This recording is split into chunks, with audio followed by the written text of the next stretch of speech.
এখন 6টা 12।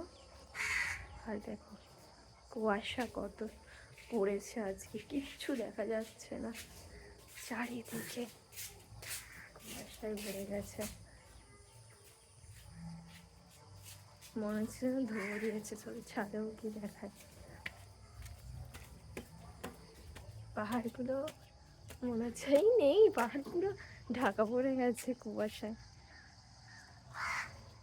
দেখেছো?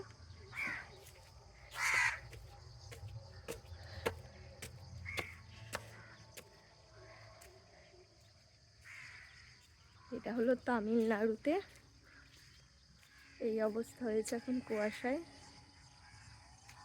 পাহাড়, একটাও পাহাড় দেখা যাচ্ছে না এখানে। দুটো পাহাড় আছে বড়, পাহাড়গুলো পুরো কুয়াশায় ঢাকা পড়ে গেছে।